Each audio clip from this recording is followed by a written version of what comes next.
I'm on my way home. I'm on my way home, he said. When did you find out, like that day that your son got killed? Like, when did you find out? How did you find out?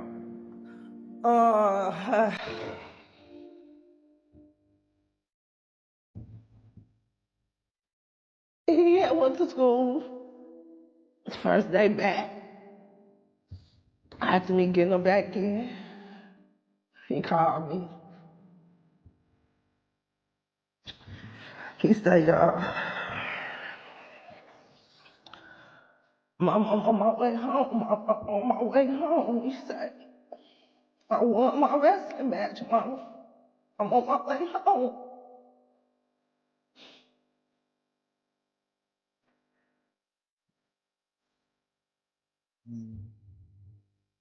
I talked to my son. That was at 6:04. 8 at night. I get a phone call 8 minutes later, my son dead. They didn't even say he was dead, they just said he got shot multiple times. They didn't even tell my son was dead. So, by the time I get on the scene, my son just laying there. I'm just trying to get to my baby because I know he wants his mama.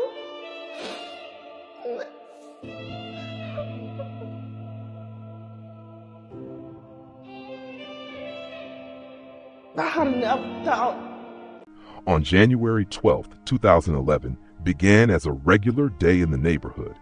People went about their routines along 63rd Street in St. Lawrence, walking, driving, riding bikes, just like regular days in Southside Chicago. At this location on January 12, 2011, 15-year-old Shondell Gregory, known to friends as Tooka, was shot 4 times at the westbound bus stop of 63rd Street in St. Lawrence. According to 2 witnesses, Gregory had been approached by the gunman, who asked if another bus was coming before moving behind the bus shelter, where he shot Shondell 1 time and then fired 4 more shots. It is rumored and widely believed that Odee, Perry, and TYMB Cortize. Did they ever solve the murder? No. I talked to a police officer about his case in 2 years because I'm tired of the runarounds.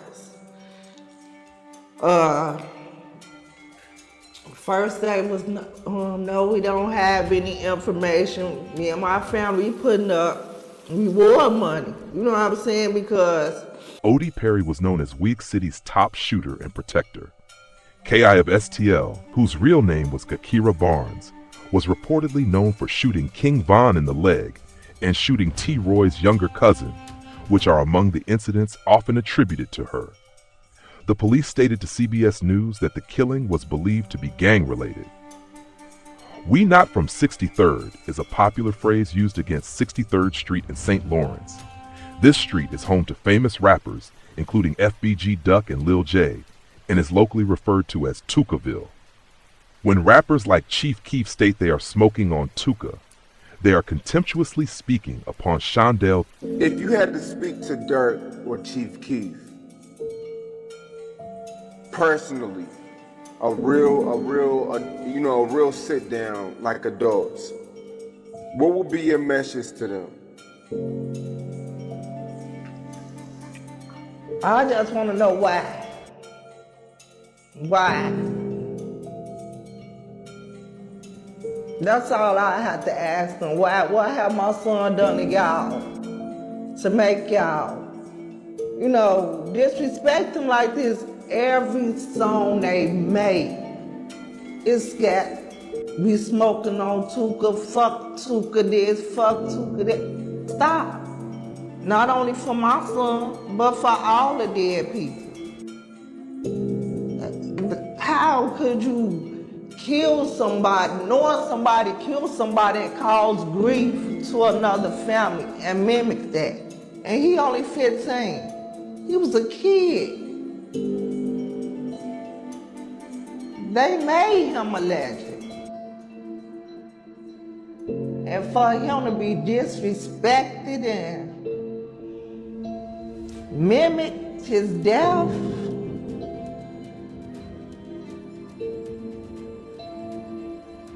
What began as a seemingly normal winter day quickly turned into a tragedy that would ripple through neighborhoods, families, and an entire culture. One young life was taken, and the chain of events that followed ignited a gang feud that led to countless shootings, losses, and ongoing violence, consequences that are still felt to this day. Shondell Gregory, known to friends and peers as Tooka, was just a teenager with his whole life ahead of him. That morning, before leaving the house, he spoke words to his mother that would later haunt her forever. "Mama, I'm coming home." Those words carried hope and reassurance, but tragically, he never made it back. The day started like many others. Tooka had recently been suspended from school following an altercation with a teacher. His mother, determined to get the issue resolved, handed him a letter to take to school so the matter could be addressed. Despite the suspension, Tooka remained in good spirits. He was especially excited because he had a wrestling match scheduled for that. So, Tooka was around during this time. Did you know him personally? Yeah, How close were you guys? it's close. Okay. Real close, or? It's close. You and the guy, real friend. Okay, so tell me about Tooka from your perspective. Cool, funny. Ladies man. What he thought he was a ladies man. More so he wanna fight. He'll like to fight, and he keep a pocket knife or something. He'll stab you or something. Okay. Yeah. Well, then in 2011, Tooka gets killed. Yeah. You guys were the same age, right? 15? I think I was probably like a year younger than him, probably. Okay.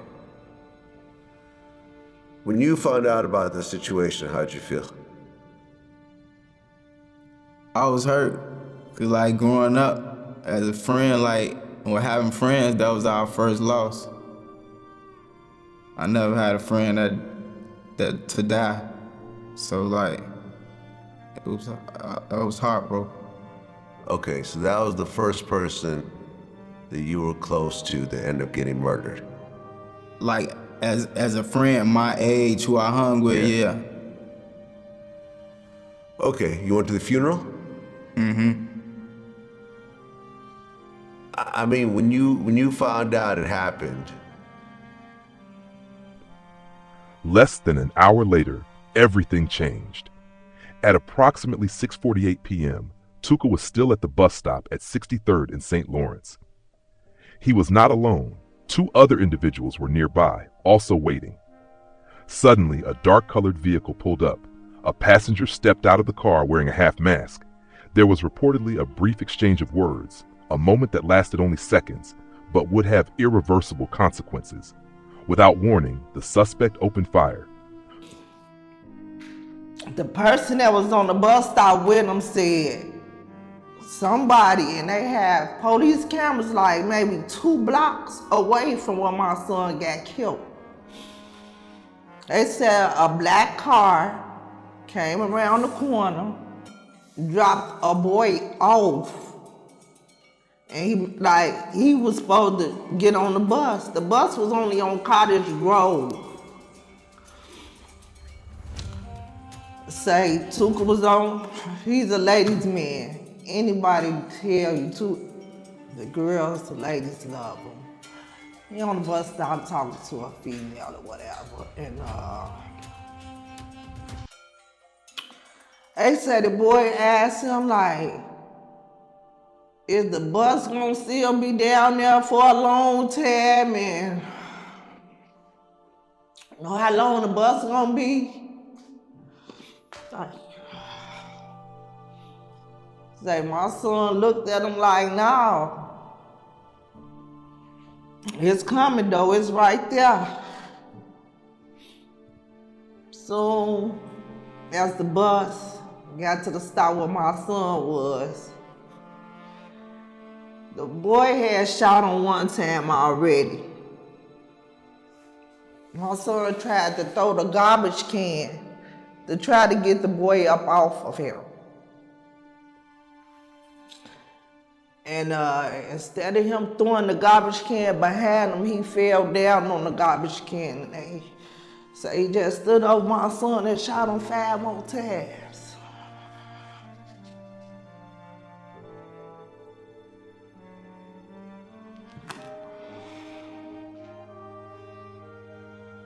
Then they say it's a mistaken identity. How was my son deaf a mistaken identity? If you shot him the first time and you see he wasn't who you was looking for, why keep shooting him?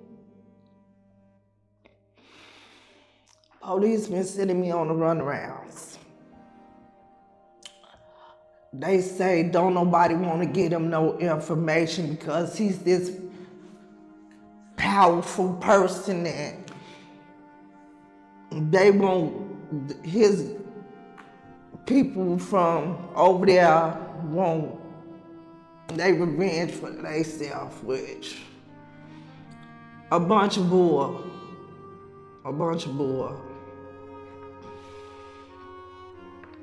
Then I called again. Now the detective that was working the case ain't working the case no more. Now they got this new detective working the case. Like, I called and talked to him. He ain't in. Well, he on vacation. Like, I still haven't got justice for him. Tooka's mother has spoken out passionately about how her son's name has been used in music and entertainment. She reminds the world that Tooka was not a phrase, not a joke, and not a trend. Tooka was a whole person. He wasn't a strand of weed. He had a mother, a family, and people who loved him dearly. You can't dance with the devil and expect God to forgive you.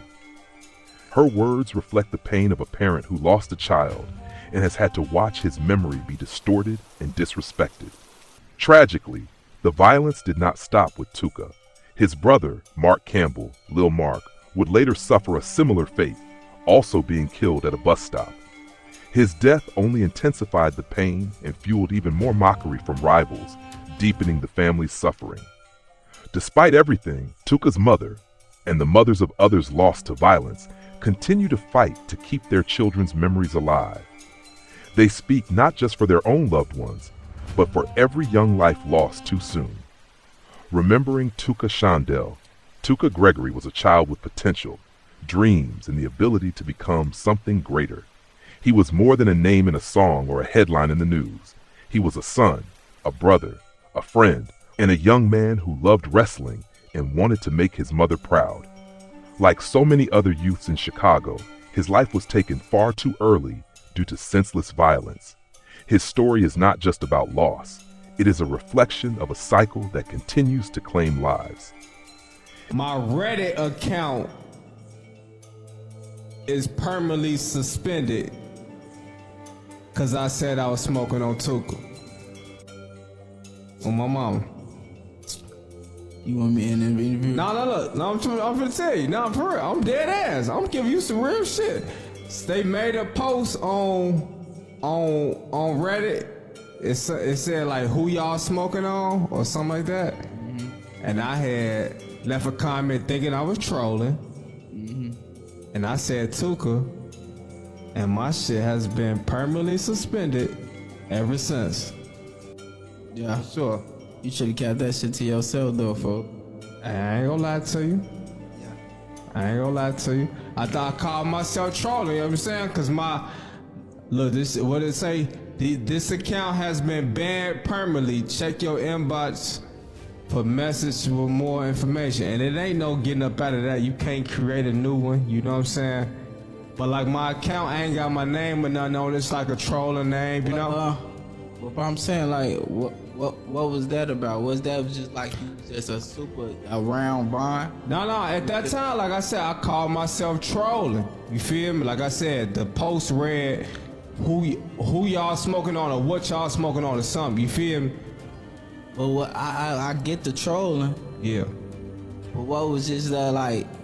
Was it just more so just like that was just a thing to say, or it was just like Type shit. I'm around folks now, just like I hit it so much, Well, both. Like, you know what I'm saying? Like, it's the thing to say. You know what I'm saying? So when you hear, like, what y'all smoking on, who y'all smoking on, you know what I'm saying? It's yeah, Tooka yeah. type shit. You ain't gotta keep saying it. I'm being real with you, gang. I ain't even, you feel me? Oh no, I get it. I ain't sugarcoating. I get it. Not only was her son murdered, but his memory, his very name, was turned into a punchline. Something sacred was reduced to something cruel. People constantly disrespect his memory, casually throwing his name around without a second thought, without any regard for the real human being behind it or the family that still grieves him every single day. I genuinely cannot comprehend the amount of pain that woman has been forced to endure. It's not just the initial loss, it's the years that follow, the reminders, the songs, the jokes, the comments, the constant reopening of a wound that never gets the chance to heal. Imagine having to live in a world where your child's name is used for mockery, where his death is treated as entertainment, and where the internet keeps replaying your worst nightmare over and over again. That kind of suffering doesn't fade. It just piles up. Tooka was only 15 years old, and that fact alone should stop people in their tracks. When Chicago started to pop, in terms of the rap scene again, you know, in the 2000s, Chief Keef came out and he put the word Tooka in the song 300. So he said, fuck a Tooka gang, I'm 300. And, you know, most people outside of that area had no idea what that is. So it's like, you go to clubs and people are singing along to that type of shit. But how, when you guys heard that, how did that make you guys feel? I mean, when we heard it, I mean, shit, like, back then, Chief Keef was a little ass goofy. So, like, we took it serious, but we knew when we synced him what we was gonna do to him. We was gonna, like, slap him up, like, treat him like a, you feel me? Like, we was gonna really treat him like a, you feel me? But, I mean, we felt like any other felt. Like, they knew what time it was when they... Rest in peace to all my young brothers out there who lost their lives far too soon. So many names, so many stories, so many families left broken behind them. And the question that always lingers, the one nobody seems to have a real answer for, is this. What exactly are we killing each other for? What is being gained? What is being proven? Because when you really look at it, nobody wins. Everyone loses. A lot of people have watched countless videos, listened to songs, and heard references to Tooka's name over the years, but very few of those ever tell the story of Shondell, the actual person behind the name. Most people don't know who he really was, what he cared about, or what his life looked like before it was taken. That's why hearing this story told properly matters. This was done incredibly well, and so much of this information was new to me. It sheds light on the human side of a name that's been stripped of its meaning for far too long. At the end of the day, Tooka wasn't a slogan, a lyric, or a joke. He was a child. He was someone's son. And that should never be forgotten. There are many lessons we can take from Tooka's story. The story of Shondell Tooka Gregory is heartbreaking, yet it is also a powerful reminder of the harsh realities faced by many young people in communities affected by violence. Tooka was only 15 years old when his life was tragically cut short, but his story is more than a news headline. It reflects cycles of violence, systemic neglect, and the impact of societal pressures on youth. By examining the lessons from Tooka's life and death, we can gain insight into the consequences of gang culture, the human cost of disrespect and dehumanization, and the importance of community support and personal guidance. His story, though tragic, provides opportunities to reflect on both individual choices and collective responsibility. First lesson: the fragility of life and the value of every moment. Tooka's life reminds us that life is incredibly fragile, especially for young people in environments where violence is prevalent.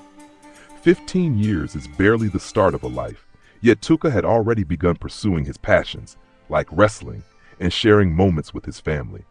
The lesson here is clear: we must cherish every moment we have with our loved ones. Parents, communities, and mentors must actively engage with children and teenagers, recognizing the potential in each moment of their lives. Tooka's joyful phone call to his mother after winning his wrestling match underscores the importance of celebrating small victories and not taking time with loved ones for granted. Life can change in an instant, and we should teach youth to value their own lives and the lives of others. Second lesson: the consequences of gang violence.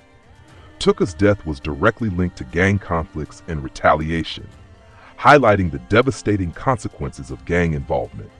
Gang affiliation often escalates disputes, spreads cycles of violence, and puts innocent lives at risk. Even those who do not actively participate in criminal activity, like Tooka, can become victims due to proximity or perceived association. The lesson here is the importance of prevention, intervention, and education.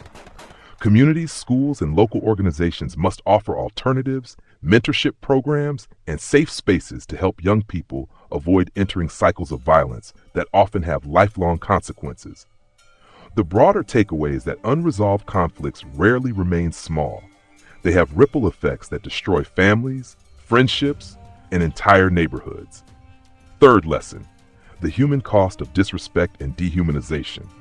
One of the most disturbing aspects of Tooka's story is how his memory has been disrespected in songs, social media, and culture. Using a real person's tragedy as a source of entertainment dehumanizes them and prolongs the pain of grieving families. The lesson here is that words and actions matter. Mockery, disrespect, or the casual glorification of violence has real-world consequences. Culture and art, while expressive, should not erase the humanity of those who suffered. It is a call for empathy. Before making jokes, references, or music about real tragedies, people must consider the human lives behind the stories. Tooka's story teaches us that the impact of disrespect doesn't die with a victim. It continues to hurt families and communities for years. Fourth lesson: the importance of parental and community support. Tooka's mother's unwavering love and advocacy illustrate the crucial role of parents and guardians in shaping and protecting youth. Even after his death, she fought to preserve his memory and raise awareness of the harm done by cultural disrespect and ongoing violence. The lesson is that family, mentors, and community figures can make a profound difference in a young person's life, whether by providing guidance, emotional support, or safe spaces to grow. Active involvement in children's lives, understanding their challenges, and celebrating their achievements can help prevent tragedies and empower youth to make positive choices. Fifth lesson: the need to break cycles of violence. Tooka's story is part of a larger tragic cycle that has claimed countless young lives in Chicago and other cities worldwide. The cycle of retaliation, disrespect, and ongoing gang feuds perpetuates violence for generations. The lesson here is that systemic efforts are needed to break these cycles. Through education, conflict resolution programs, community initiatives, and cultural shifts in how violence is discussed or glorified. Society must recognize that ignoring these issues allows the continuation of harm, while proactive interventions, support systems, and alternative pathways can save lives. Tooka's story challenges us to ask, what are we doing to prevent the next generation from experiencing the same fate? My final thought: the life and death of Shondell Tooka Gregory are a sobering reminder of the human consequences behind headlines and statistics. His story is not just about violence, but about lost potential, the weight of systemic problems, and the resilience of those who continue to honor his memory. We can take many lessons from his life: to value life, prevent cycles of violence, respect the humanity of others, support youth, and work towards systemic change. While we cannot undo the tragedy, we can ensure that Tooka's story is not forgotten and that it inspires efforts to protect the lives of young people everywhere. Every young life matters, and every tragedy carries lessons that, if heeded, could prevent future heartbreak.